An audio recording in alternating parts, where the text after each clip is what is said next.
Reading today from Numbers chapter 11, verses 4 to 30. Then the rabble with them began to crave other food. And again the Israelites started wailing and said, "If only we had meat to eat. We remember the fish we ate in Egypt at no cost. Also the cucumbers, melons, leeks, onions, and garlic. But now we have lost our appetite. We never see anything but this manna." The manna was like coriander seed and looked like resin. The people went around gathering it. Then they ground it in a hand mill or crushed it in a mortar. They cooked it in a pot or made it into loaves, and it tasted like something made with olive oil. When the dew settled on the camp at night, the manna also came down. Moses heard the people of every family wailing at the entrance to their tents. The Lord became exceedingly angry, and Moses was troubled. He asked the Lord, "Why have you brought this trouble on your servant? What have I done to displease you that you put the burden of all of these people on me? Did I conceive all these people? Did I give them birth? Why then do you tell me to carry them in my arms, as a nurse carries an infant to the land you promised on an oath to their ancestors? Where can I get meat for all these people? They keep wailing, 'Give us meat to eat.' I cannot carry these people all by myself. The burden is too heavy for me. If this is how you are going to treat me, please go ahead and kill me if I have found favor in your eyes, and do not let me face my own ruin." The Lord said to Moses, "Bring me 70 of Israel's elders who are known to you as leaders and officials among the people. Have them come to the tent of meeting, that they may stand there with you. I will come down and speak with you there. And I will take some of the power of the Spirit that is on you and put it on them. They will share of the burden of the people so that you will not have to carry it alone. Tell the people, consecrate yourselves in preparation for tomorrow when you will eat meat. The Lord heard you when you wailed, 'If only we had meat to eat. We were better off in Egypt.' Now the Lord will give you meat, and you will eat it. You will not eat it for just 1 day, or 2 days, or 5, or 10, or 20 days, but for a whole month, until it comes out of your nostrils and you loathe it, because you have rejected the Lord who is among you, and have wailed before him, saying, 'Why did we ever leave Egypt?' But Moses said, 'Here I am among 600,000 men on foot, and you say, I will give them meat to eat for a whole month. Would they have enough if flocks and herds were slaughtered for them? Would they have enough if all the fish in the sea were caught for them?' The Lord answered Moses, 'Is the Lord's arm too short? Now you will see whether or not what I say will come true for you.' So Moses went out and told the people what the Lord had said. He brought together 70 of their elders and had them stand around the tent. Then the Lord came down in the cloud and spoke with him. And he took some of the power of the Spirit that was on him and put it on the 70 elders. When the Spirit rested on them, they prophesied, but did not do it again. However, 2 men whose names were Eldad and Medad had remained in camp. They were listed among the elders, but did not go out to the tent. Yet the Spirit rested on them also. They prophesied in the camp. A young man ran and told Moses, "Eldad and Medad are prophesying in the camp." Joshua, the son of Nun, who had been Moses' aide since youth, spoke up and said, "Moses, my Lord, stop them." But Moses replied, "Are you jealous for my sake? I wish that all the Lord's people were prophets, and that the Lord would put his Spirit on them." Then Moses and the elders returned to camp.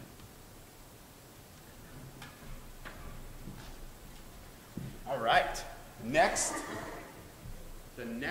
installment of Journey Through the Bible. And if you haven't been here before, or if you haven't been here a lot, or maybe you just forgot, as we march through the Bible, there we go. We're doing it all in the context of the end of the story. Remember that? We started Revelation 21. Quick, really fast recap. I don't want to spend a lot of time on it. But we looked at this vision that John had, and it said, there's a world, right, where God no longer is separate He's completely among the people, and the result of that is no more tears, no more pain, no more violence or sorrow. In other words, chaos is gone, order is here, right? And there's no temple. There's no sense of distinction between God and humanity. It's all just one. God is all in all. In fact, God says, I'm finished. My work is done. Everything I needed to do is finished. I am now first and last. I'm everything. So that's the journey that we're on. And the reason that we're keeping that in mind is because as we move through the Bible, as you read it, there's so many things that don't seem to fit with that very often. You know, there's stories of where God is not all in all, but is rather very tribal and maybe perhaps only likes one group of people over and against another. Or maybe we see the people of God who claim to be on this journey hurting others around them and destroying the people around them. And so we think, well, how are we ever going to reach a world without pain and suffering if the people who claim to be gods just inflict more pain and suffering? But we've seen that there's these little subversive nuggets all throughout the Old Testament that really show us, you know, this has always been like the movement of the world, and it's always been the movement of humanity if we just know where to look for it and how to find it. And so we have to look at these stories in that context, and they become very real for us. So today's text is going to be the story we just heard, but really we're going to focus on just one verse out of that. And it's the verse that says, when Moses says, "Are you jealous for my sake? I wish that all the Lord's people were prophets, and that the Lord would put his Spirit on them."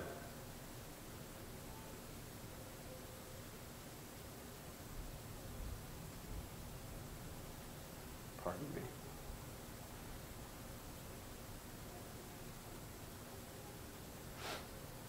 That's the verse we're going to look at. But in order to do that, we're going to just kind of see it within the context of its story and unpack it a little bit. Keep those words in your mind, though. Moses says, "I wish that all the Lord's people were prophets and that the Lord would put his Spirit on them." I don't want to give it away, but I really do like that I named this sermon, "The Day Moses' Wish Came True." All right, so keep that in mind. You know, as you read through the book of Numbers, we went through Genesis, Exodus, kind of skipped over Leviticus because we did those 2 sermons on the law and the purpose and place of the law bringing us to further and greater justice in the world. And as we're in the book of Numbers now, I was reading it this week, and my plan was to just read through the whole thing and just to explore it and see how it flows and like find something to pull out of it. But when I got to Numbers chapter 11 and I read that verse, I just stopped in my tracks and I realized like this has to be what we talked about. I honestly don't even know what the rest of the book is. I mean, it's been a while since I read Numbers, right? Like, do you have it all memorized? I don't. I don't even know how the book finishes. I stopped right here. Because it's important. And it's actually really revolutionary what Moses says. So before we look at this verse, let's look at how it fits into the story. First of all, these words of Moses, they're a response to Joshua's complaint, right? Joshua says, "Moses, there's other men who seem to be taking leadership on themselves. That's your job." And Moses says, "Don't worry about me, I'm just fine." But even this scene is a response to Moses' like overwhelming burden with the people. He's sick of leading these people. He just doesn't want it anymore. In fact, it's really funny because he talks about it in terms of punishment. He says to Yahweh, "Just kill me if I found favor in your eyes. Do you truly love me, God? Then take me out of this world. I can't do it anymore." A punishment for him is to live and lead the Israelite people. He can't do it. The burden's too great. He wants no part of it. So God says, look, I'm not, like, that's a little extreme. And by the way, read Numbers. Read the book of Numbers.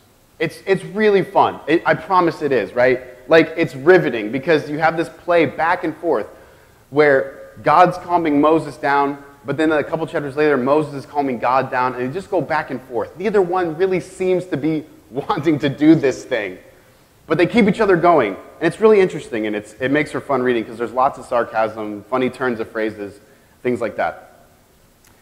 And this is one of those examples. God's like, no, Moses, you're fine. Here's what we'll do. I get it. It is a big burden. Choose 70 men, choose some people, and they can be like your co-helper leader people, okay? And I'll put my Spirit on them. And they'll have authority to just help you in this leading the people thing.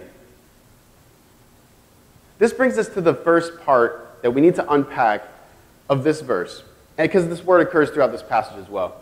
Spirit. Yahweh says, I'll put my spirit on them. And then we see Moses here saying, I wish that Yahweh would put his spirit on everybody. What is spirit? What is this word spirit that we see in this passage? It's the Hebrew word Ruach. You got to get it like in the throat there.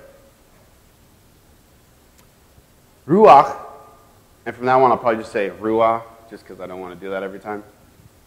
But know that I said it correctly the first time. I'll probably go in between both. Just buckle your seatbelts. Ruach is this word that we see all over the Old Testament. Sometimes it's translated as wind or breath. Right? Sometimes it's translated as spirit. Here's some examples of places it occurs. That it happens in Genesis chapter 1. Right? The Ruach is hovering over the waters of the deep. Okay? The spirit there. We see in the flood narrative that every animal that has the breath of life in it died. That word breath of life, breath, is ruach, right? Then again in the flood narrative, when the waters recede and the ground reappears, it says that God sends a wind to move the waters. That's ruach. So we see wind, breath, spirit. The reason spirit is sometimes used is because ruach can also be used for our internal selves, right? So in Hebrew thought, a human being was composed of ruach, a body, I don't know the Hebrew word for body, and another spirit thing, which I forget, nephesh, I believe, nephesh. The life of the flesh is in the blood, right? Remember that? There's like this special thing about blood, so you can only shed it in certain parts of the camp, and you had to do certain things to dispose of it properly when you kill an animal. That's because there was this life force in the blood that was very special to the Hebrew people. So that life force, ruach, and a body kind of make up a human. We kind of understand breaking up humanity, don't we? Because we talk about maybe spirit or soul. You know, some people say that we have a body, a spirit, and a soul. Some people might say we're just bodies. Some people might say we're just a body and a spirit, right? But however we think about it, some people might say we have an ego, a superego, and an id. However you break it up, we're used to this idea of like compartmentalizing the internal parts of ourselves. Ruach can also be translated heart, right? This place where our emotions come from and a source of like making decisions. So when we connect that to this passage, right? If Yahweh sends us Ruach, people already have it, right? We already have the breath of life in us. But the idea is it's like an extra helping of this wind. Like he's breathing on them so that they can have greater clarity of thought to lead people, greater authority, more confidence is something that always happens when we see Yahweh pouring out Ruach.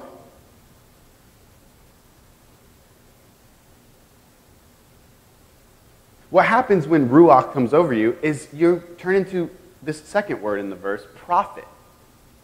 And a prophet is somebody who proclaims the word that comes from Yahweh. And the only reason they know how to do this or have the authority or have the clarity of thought is because they have this like ruach on them, this breath of God, this spirit, this wind that blows over them. So you think about the prophets in the exile, right? Like it said the word of the Lord came. And sometimes it even says the spirit of the Lord fell on so-and-so, right? Ruach came over Samuel, came over Ezekiel. And then he spoke the words to the nation. So it represents this idea of sending out, divine authority, life, breath, truth. All of these things are packed into this word. So the prophet in the Old Testament is someone who has enough ruach about them that they know how to speak to justice and peace and to decry injustice and to look at oppressive systems and say, nope, those are not what was intended in creation. That's always the same theme for the prophets. You know, we see the prophets, they end up saying, look, because the Spirit of the Lord is on me, we can see like through some of the forms, you know? To the point where some of the prophets even say, God never intended for you, Israel, to do all these sacrifices. He just wants you to live justly. God doesn't want you to do all of these songs and dances, and those don't bring him pleasure. Just live justly. Care for the neighbor. This is the idea of prophesying. To stand up and speak some sort of truth about the world and about the people around you. So we see that this is what happens in this text. God says, take 70 people, 70 men, right, from the tribes, and make them leaders. And I will put Ruach on them, and they'll be able to help you with this. Well, it happens, and so they all start prophesying. They're like, a flash, a vision of inspiration. They start speaking out all these truths. Well, two of the guys don't want to go to the meeting. They just hang around. Like, not for me. But they still end up prophesying, like, just carried away in the Ruach. And they hear this in the camp. Joshua's really scared of this. Because Joshua is a Moses guy, right? Said that he was his aide from youth. All Joshua knows is that Moses is head honcho, number one leader. So he's going to do whatever it takes to keep that intact. Remember, the only person listed not involved in the golden calf thing from the other week that we talked about was Joshua. He was worried about that too. He was with Moses, always ready to help Moses do his thing. So Joshua says, hey, can you tell them to stop? If they're speaking truth, doesn't that cut in on you speaking truth, Moses? Whose truth is truth? But Moses says, great, Joshua. I hope that's what happens. In fact, I'm not so sure 70 is even enough. I wish everyone could just take care of themselves. I wish everyone just had Ruach on them and everyone could be a prophet. Anyone could speak truth and prophesy and speak to the life in God. I wish anybody could do that. Google Dictionary. Remember when people used to say Webster's? Not anymore. Google Dictionary defines dramatic irony as a literary technique originally used in Greek tragedy, by which the full significance of a character's words or actions are clear to the audience or reader, although unknown to the character. I have to say it predates Greek tragedy because this text is dripping with irony. Clearly this is sarcasm by Moses, isn't it? Are you, he's in this bad state of mind. Are you jealous for my sake? I wish that everyone could be a prophet. He doesn't literally mean he wishes that everyone could be a prophet. He's just speaking out. He's being sarcastic to Joshua. But the full significance of what Moses says here is obviously lost to him and even to the players in the rest of this text. But listen to the promise from the prophet Joel. This is many years after Moses. Many years after there were elders, there was leader after leader. Moses dies and Joshua takes his place. Joshua dies and judges take their place. Judges all die and a king takes the place. Kings rise up and institute permanent slavery, high taxes to build fancy palaces, oppression of immigrants and refugees, and so they go into exile, right? This is the history of the nation of Israel. And so the prophets come on the scene, and they're like, there's more for you, Israel. There's more that Yahweh is going to do to you. This isn't it. Trust me. You embraced everything that brought you here, but you can embrace something that can bring you out. And so we see all these great promises of a future time when things won't be the way they were before. And one of these prophets was the prophet Joel. And one of his promises that he speaks as Ruach flows through him is this: I will pour out my spirit on all people. Your sons and daughters will prophesy. Your old men will dream dreams. Your young men will see visions. Even on my servants, both men and women, I will pour out my spirit in those days. That's insane, isn't it? Moses didn't know what he was saying. He gets his wish. Joel promises a day where, you know what? Yeah, all God's people will be prophets. In fact, not just 70 men, right? Not just leaders of the community who are males, but it says your sons and your daughters, your young men and your old men. People who have authority and people who don't. Everyone can be a servant. Everyone can be a prophet. Because Spirit, Ruach, will be poured out on all people, it says. All people. Everybody.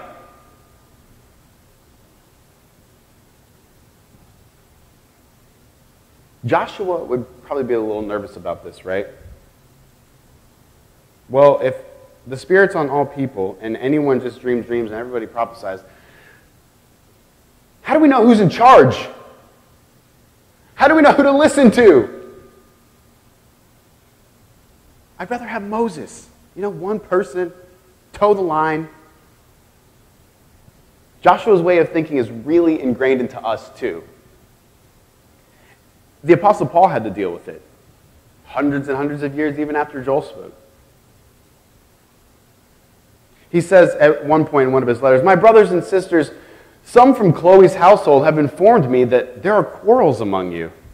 One of you says, 'I follow Paul,' and another, 'I follow Apollos,' and another, 'I follow Cephas,' and another, 'I follow Christ.'"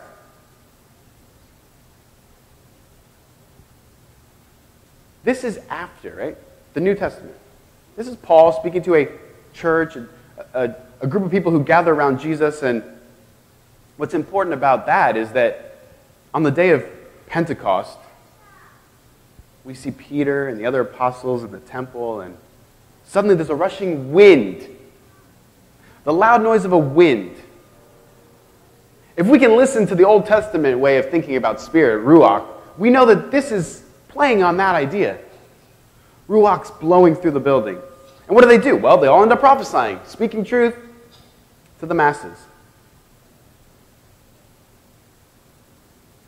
And Peter even says, today in front of you all, Joel's words are fulfilled.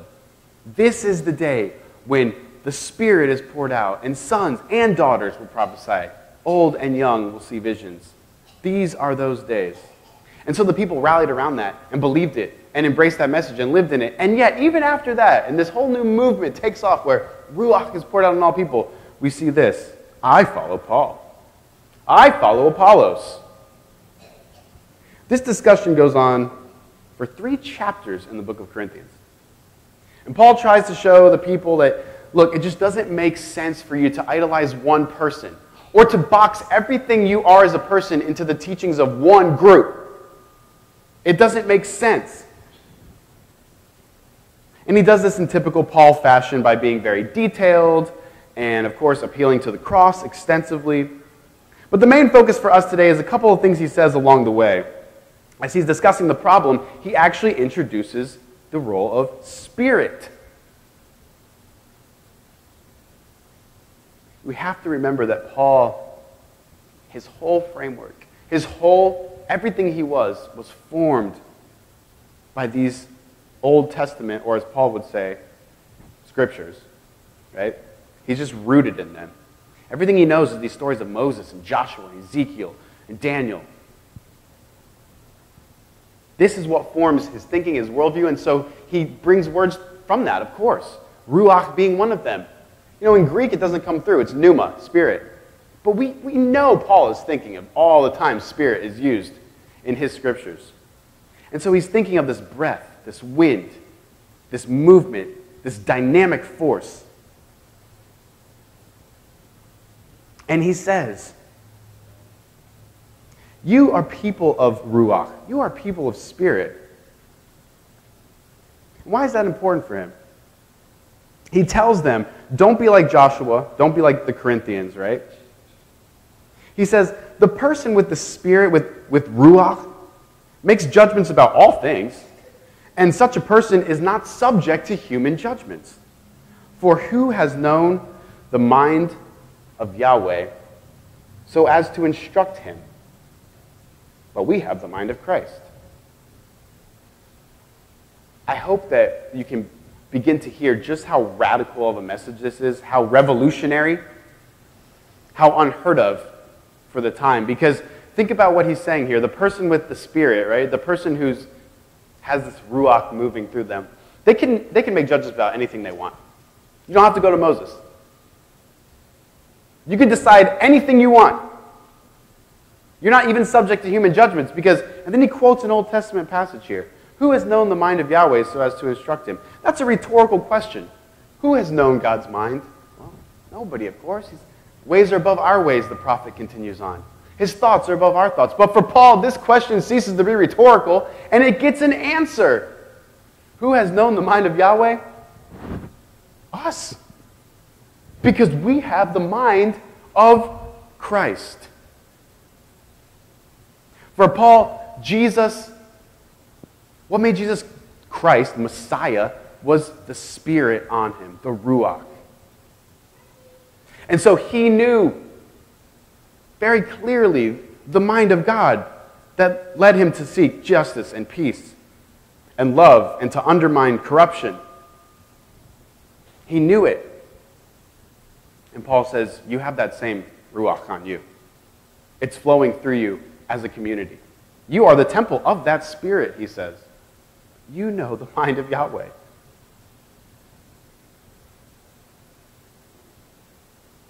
He ends by saying, so then, no more boasting about human leaders.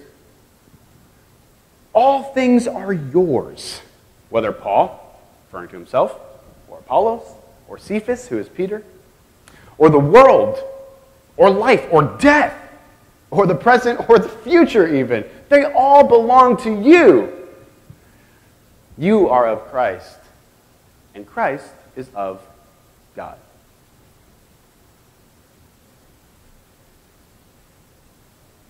That's such a powerful statement. All things are yours, right? So of course Paul and Apollos and Peter belong to the church, belong to the people of the Spirit, because as the Ruach flows through them, everyone can prophesy. Anyone can make a judgment on anything. And so we can look at Paul and be like, I like that. I like what you say there, I can use that. I like what you say, Peter, I can use that too. That makes sense. Those things go together in my mind. I like what you say, Apollos. You have to remember something here. If people are saying, I'm of Paul, and then some people are saying, I'm of Apollos, Paul and Apollos must have disagreed on stuff, right? Or else camps wouldn't have formed. We know Paul and Cephas disagreed on stuff because it's in the Bible. We have the stories about it. And yet Paul says, look, even though I may disagree with Apollos on some of these things, even though I may disagree with Peter on some of these things, you are free to use anything you want from any of us.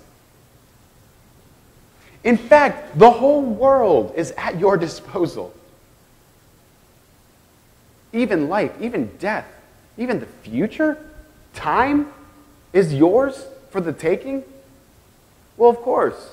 If Ruach is poured out, if Spirit, if the breath of the divine is in the world, then everything belongs to the people who have that Spirit.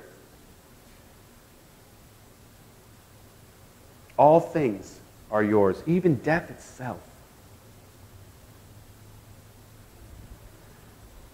Don't think that you need someone to sign up with your movement or with your way of looking at something for them to have truth. Don't think that just because most of you come here every Sunday and you sit and you listen, and probably speaking of religious things, I'm probably what you hear most often. Take it or leave it. All things are yours. I'm yours. You're mine. We belong to each other, and we can listen to things that make sense to us, and we can work through things. We can hear Ruach moving everywhere. Spiritual leaders are to lead us. They're not to be put on pedestals. They're not to be considered inerrant. I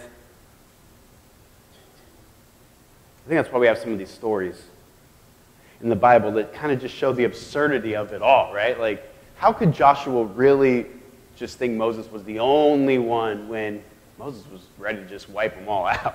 If Moses had had his choice, he would have been dead. Leaders are not the be-all, end-all. They are yours. All things are yours. What a reversal from Moses' time. A few leaders to everybody. A certain kind of person to all kinds of people. We don't need to have allegiances.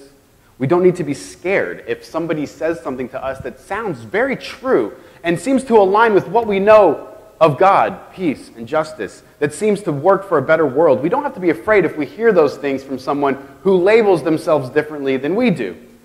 We don't have to be afraid to embrace an idea if it comes from someone we disagree with. It's very difficult for me. That's a hard one. If someone holds certain tenets, then I'll be like, "Ugh, how can you say anything that makes any sense? You're one of these crazy people," right? We all tend to do that. But we don't have to do that. Because Ruach can move anywhere. In fact, Jesus says, Ruach is like the wind in that we don't really know where it's going to blow one day to the next. We see its effects, but we can't say, there it is, or there it is.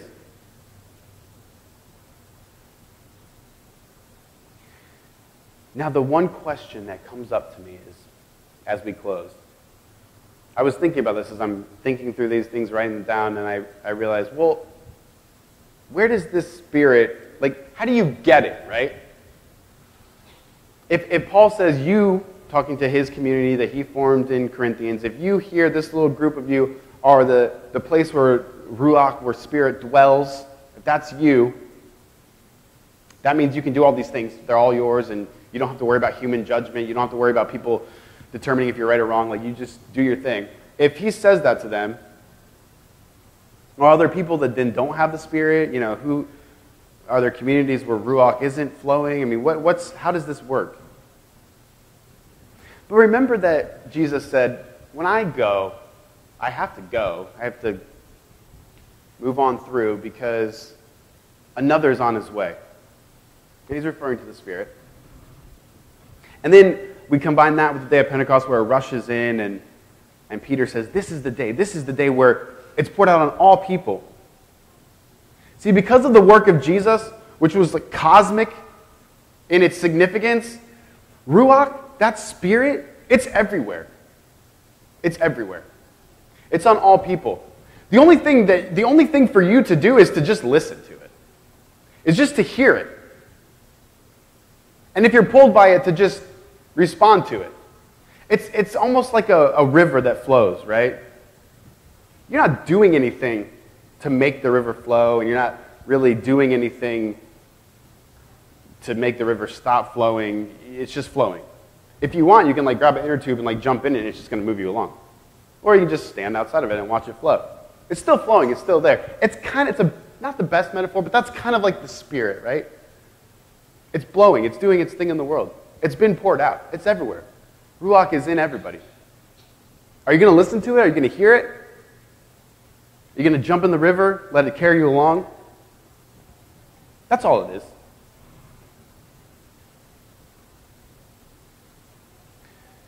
That brings us to our strange and wonderful ritual that we have, communion. Because, Paul, a lot of times as he's discussing Spirit, he talks about it a lot. As he discusses Spirit, he says things like, when you were baptized into Spirit. And he says things that kind of indicate, the only really thing that makes you part of this Ruach, this Spirit community, is your baptism. There's nothing special about baptism, but for Paul, it's like an identity marker, For Paul, he saw circumcision as an identity marker, and then he saw baptism as this new identity marker, because it can go over men and women, right? It can go over young and old. You don't have to worry about certain things. So it's this new kind of identity marker that just says, hey, we're Ruach people. That's really it. It doesn't talk about a lot more than just being a part of the community. That's because without community, there's no Spirit. That's what Jesus said, where 2 or 3 are gathered, there I am. And why is that, though? Because for the Spirit to move, right, like Jesus said, the only thing we know about the Spirit is what we see happening. The only way you know the wind blows is if you see a tree moving. So it is with the Spirit. The only way you know it's there is fruit. And the fruit of the love and the joy and the peace, long-suffering. Think about all those things, though. You can't love without someone else besides yourself, right? You can't really have joy without thinking of yourself outside of events that aren't joyful. You can't really have peace without 2 people getting along. You can't have patience without being patient towards somebody. The fruits of the Spirit only can occur within communal contexts. The Spirit only moves through communities. And this is why we come to church, right? Because you may disagree with things I say. You may disagree with things I believe. And I may disagree with things you say or things you believe. All things are ours. But we know that the community is the important part. The place where we can see the Spirit, Ruach, blowing through our midst. And that's what's so powerful about this. This symbolism of a place where anybody can come. It doesn't matter what your background is, it doesn't matter your age, your race, your creed, your gender, nothing, right? It's a place where anybody is welcome. And it also, that's what we call it, communion. We also call it the Lord's Supper, right? Because it reminds us of the time when they were sitting around the Passover table, Jesus and his disciples. And Jesus said, take this bread, and as often as you eat it, do it in remembrance of me. And take this drink, and every time you drink it, remember me when you drink it. Why? Because these things represent my body, my presence, the work I did in this world, right? The work I did that displayed the fruits of the Spirit. They're my body, but they also represent my death, because my death institutes a new covenant, a new way of relating to the world, a new way humans relating to God, one where Ruach is everywhere now, right? The new covenant is open, wide open for everybody. And so we take this and we think about those things. We celebrate them together. And we all walk the same line. And nobody's better than anybody else. And it's a beautiful symbol. So come and take the bread and eat it, and then take the drink and drink it, and go back to your seats. And when everybody's done, we'll be dismissed. And go and celebrate the fact that Spirit is all around you and within you, and that all things are yours because of that. Embrace that life. And we'll see the fruits of the Spirit flourish. Come forward.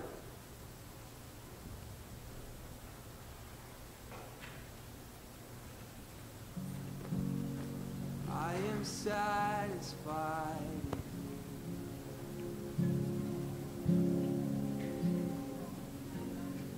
I am satisfied.